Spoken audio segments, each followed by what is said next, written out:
Quisiera darles la bienvenida como grupo a la segunda sesión de nuestro estudio de la Pasión. La Pasión, ¿sabe?, no es solo el nombre de una película, es también el término que se ha usado por ya cientos de años para referirse a la cruz y a la realidad de que Jesús murió en una. Espero que al estudiar este material juntos como grupo se apasione por conocer lo que sucedió en esa cruz, a medida que se haga más real y más personal para usted. He descubierto en mi propia vida que la pasión que tengo respecto a la cruz y la realidad de que Jesucristo me ama tanto ha tenido un impacto directo en el amor que ahora siento por Él y en la vida que vivo para Él. Al comenzar esta sesión, permítame recordarle una escena de la película La Pasión del Cristo que fue una de las más conmovedoras. En realidad, muchas personas con las cuales hablé después de haber visto la película me han dicho que es la escena que les ha provocado decir: algo me cautivó mi corazón. Es la escena en la que Jesús carga su cruz y avanza con tropiezos. María lo ve a lo lejos y recuerda a Jesús como un niño cuando jugando se caía y se lastimaba la rodilla y ella corría a socorrerlo. Pero al regresar a este terrible momento real de la cruz, María corre nuevamente a ayudarlo con su cruz, con su dolor. Y hay algo en esa escena que nos recuerda lo personal y lo real que la cruz es, lo personal que es el hecho de que Jesús haya muerto en la cruz. Y en esta sesión quisiera hablar del lado personal de la cruz de Jesús. Examinaremos 3 preguntas honestas, comenzando por una que usted seguramente tuvo al ver la película. Creo que todos los que vieron la película han tenido esa pregunta en mente. Las 3 preguntas son: 1, ¿por qué tanta sangre? La segunda es: ¿qué fue exactamente lo que sucedió en la cruz? Y la tercera: ¿qué es lo que significa la cruz y la sangre de Jesucristo para mí personalmente? Ahora bien, la primera pregunta: ¿por qué tanta sangre? Cuando vemos esta película, miramos el maltrato a Jesús, la cruz y la sangre de Jesucristo. Lo interesante es que el propio Jesús esperaba y anticipaba que su sangre sería derramada en la cruz como la última cena pascual. ¿Recuerda lo que dijo?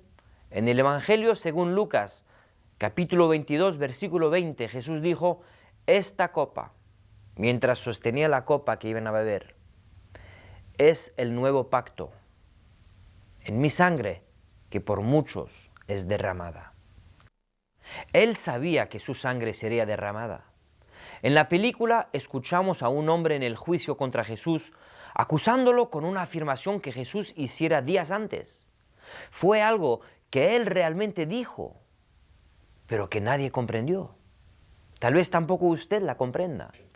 Él dijo: a menos que coman de la carne del Hijo de Dios y beben de su sangre, no tendrán vida. El que come de mi carne y bebe de mi sangre tendrá vida eterna. Esto se encuentra en el Evangelio según Juan, capítulo 6, versículos 53 y 54. ¿Por qué habría hecho Jesús tal afirmación? ¿Por qué celebraríamos su sangre? Este es el porqué. La Biblia nos enseña claramente que la vida está en la sangre. En el libro de Levítico, capítulo 17, versículo 14, se nos dice: la vida de toda criatura está en la sangre. Así que cuando hablamos de la sangre de Cristo, estamos realmente hablando de su vida, la que Él dio por cada uno de nosotros. ¿Por qué daría Jesús su vida? ¿Por qué derramaría su sangre? La Biblia nos da 3 razones específicas. Cuando vemos toda esa sangre, nos damos cuenta de, primero, Jesús sufrió por nuestros pecados. Él sufrió por nuestros pecados. En el libro de Hebreos capítulo 12, versículo 4, la Biblia nos dice: en la lucha que libran contra el pecado, todavía no han debido derramar su sangre. Jesús resistió contra el pecado hasta el punto de derramar su sangre. Así de profundo es su compromiso. Cuando vemos toda esa sangre que Jesús derramó, vemos claramente todo lo que sufrió. No era una muerte antiséptica, no fue una muerte fácil. Dios quería que supiéramos que el pecado no era nada fácil ni bonito, que el pecado no es algo con lo que podamos tratar con facilidad. Pero Jesús, Él esperaba ese sufrimiento hasta llegar al punto de enfrentar la muerte más difícil de todas para pagar la penalidad del pecado de todos. En esta película vemos claramente el sufrimiento físico de Jesús, pero lo que ninguna película podría mostrarnos es el dolor más profundo de Jesús. Porque el dolor físico de Jesús, por grande que fuera Él, ese dolor no era nada comparado con el sufrimiento emocional. El dolor de ver a las personas a quienes creó, escupiéndolo, mofándose de Él, baja de la cruz, golpeándolo con varas en la cabeza y ridiculizándolo. ¿Puede imaginar el sufrimiento espiritual de Jesús? Dios mismo en carne y hueso, tomando nuestro pecado, un Dios perfecto, santo y sin pecado, decidió cargar Él mismo el pecado de nosotros.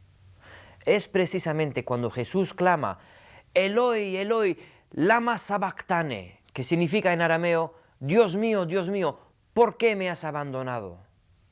Jesús sintió lo que era estar separado de Dios.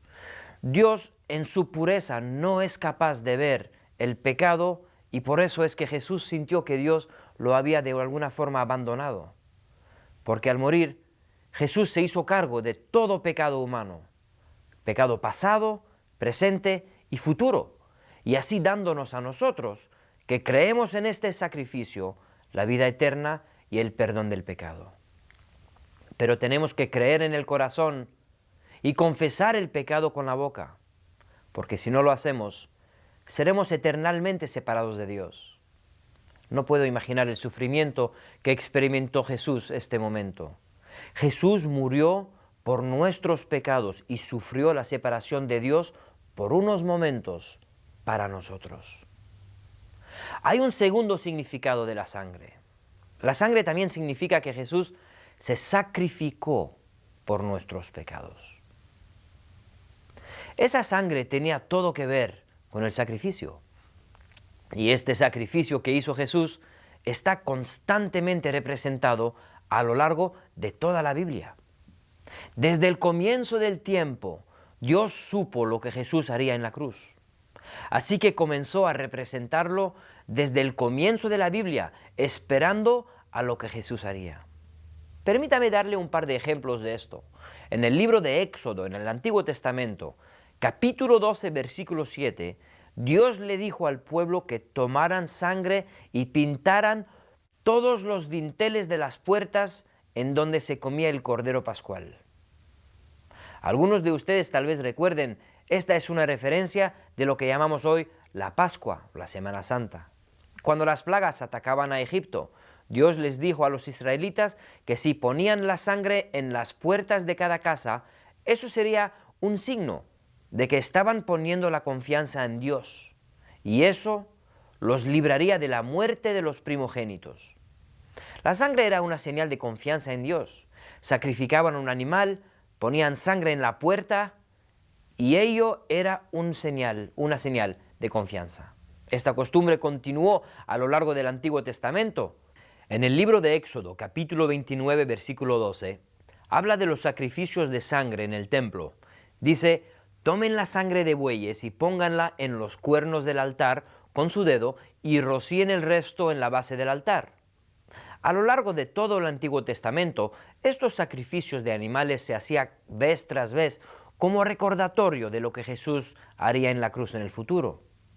En el Nuevo Testamento, el libro de Hebreos habla acerca de la verdad de que Jesús es el último sacrificio al que todos los demás presagiaban. La Biblia dice en la carta de Pablo a los Hebreos, capítulo 7, versículo 27, diferente de los otros sumos sacerdotes, Él no necesita hacer sacrificios todos los días por sus pecados y por los del pueblo. Él se sacrificó de una vez por todas al ofrecerse a sí mismo. Jesús se dio a sí mismo, se sacrificó por nuestros pecados. ¿Y cuál es el resultado de eso? Lo hallamos en la carta de Pablo a los Hebreos, capítulo 9, versículo 25. Dice, al contrario, ahora, al final de los tiempos, se ha presentado una vez y para siempre, a fin de acabar con el pecado mediante el sacrificio de sí mismo. Por esto fue que se derramó la sangre de Jesús. Hay aún una tercera razón. El resultado del sufrimiento de Jesús Otro resultado de su sacrificio es Jesús nos salva de nuestros pecados. Hay una escena en la película que hubiera preferido ver un poquito más larga. Es la escena en la que Jesús habla con la mujer adúltera. Temo que si no sabía de esa historia, el verlo escribiendo en la arena mientras esta mujer estaba postrada en sus pies, se veía un poco extraño. Pero es una historia increíble, la historia de una mujer traída ante Jesús y condenada por sus pecados por los líderes de la época. Jesús los mira y les dice: el que esté libre de pecado, que tire la primera piedra. Y todos dejaron caer sus piedras y se retiraron. Jesús, mirando a la mujer, le dice: yo tampoco te condeno, vete y no peques más. Jesús no nos condena, Él vino para salvarnos. La Biblia nos dice en el Evangelio según Juan, capítulo 3, versículo 17, porque Dios no envió a su Hijo al mundo para condenar al mundo, sino para salvarlo por medio de Él. No puede ser más claro. De eso se trata la sangre en la cruz, del hecho de que Jesús quiere salvarnos de nuestros pecados. Ahora, hay una segunda pregunta que quisiera abordar en los siguientes momentos porque creo que causa confusión en algunos, y es esta: ¿qué fue exactamente lo que sucedió en la cruz? Sé que Él murió, sé que derramó su sangre, pero en nuestra forma occidental de pensar, ¿cómo funcionaría eso? Quiero decir, ¿cómo es que su muerte resulta en mi perdón? La Biblia tiene una respuesta muy clara acerca de por qué Jesús murió en la cruz y qué significó. No es de sorprender que cada uno formulará su propia respuesta, pero la verdad es que no es muy fácil pensar que alguien lo hizo por mí. Y es todavía más difícil pensar que, de alguna forma grande o pequeña, yo sea la causa de eso. Así que tenemos todos diferentes ideas. Quisiera compartir algunas de esas ideas equivocadas y lo que la Biblia tiene que decir acerca de lo que realmente pasó en la cruz. Una de las ideas equivocadas es que Jesús murió solo para darnos un ejemplo de cómo debemos dar nuestra vida por otros. Eso se llama la teoría de la influencia moral. Fue solo un gran ejemplo moral, digamos, lo que Jesús quería darnos muriendo en la cruz, por sus principios. Pero eso es todo lo que significa. Ahora, si bien es cierto que la cruz es un ejemplo increíble de amor, pero lo que en realidad sucedió en la cruz es muchísimo, muchísimo más. Una segunda idea equivocada de lo que sucedió en la cruz es llamada la teoría del rescate a Satanás. Hay varias formas de esa teoría, pero lo que verdaderamente nos mete en problemas es la que nos dice que Jesús estaba pagando a Satanás para completar una transacción entre Dios y Satanás.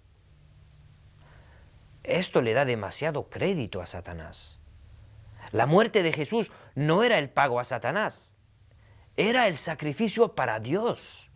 Si bien es cierto que con su muerte Jesús destruyó el poder de Satanás, lo que pasó en la cruz es mucho más profundo que una transacción espiritual entre Satanás y Dios. ¿Qué fue lo que pasó en la cruz? No fue un ejemplo de moral, ni una deuda saldada con el diablo.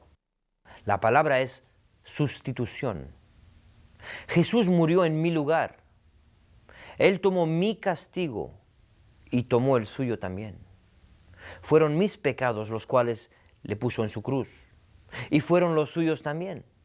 No fue la cobardía de sus discípulos lo que le llevó a la cruz.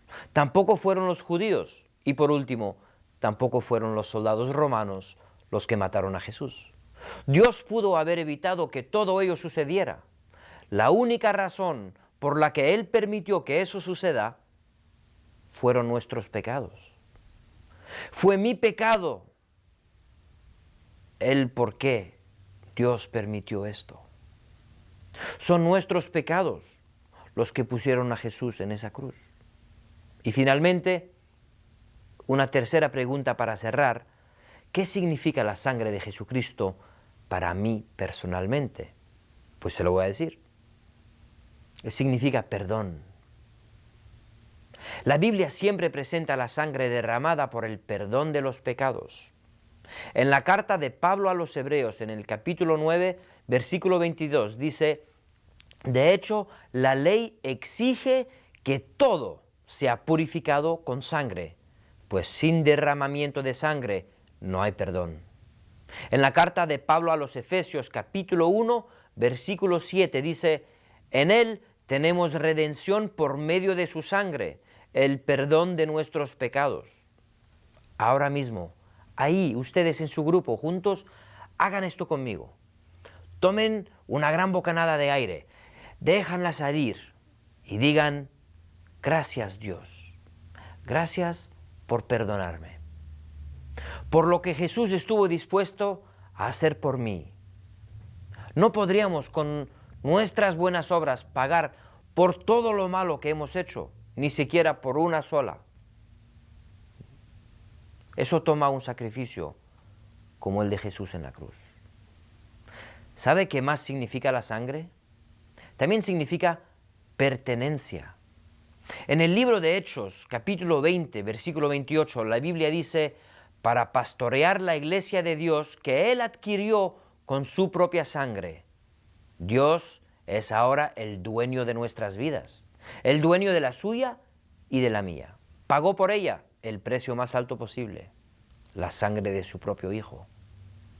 Hay una tercera cosa que significa la sangre de Cristo personalmente.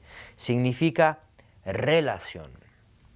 En la carta de Pablo a los Efesios, capítulo 2, versículo 13, nos dice: pero ahora en Cristo Jesús, a ustedes que antes estaban lejos, Dios los ha acercado mediante la sangre de Cristo.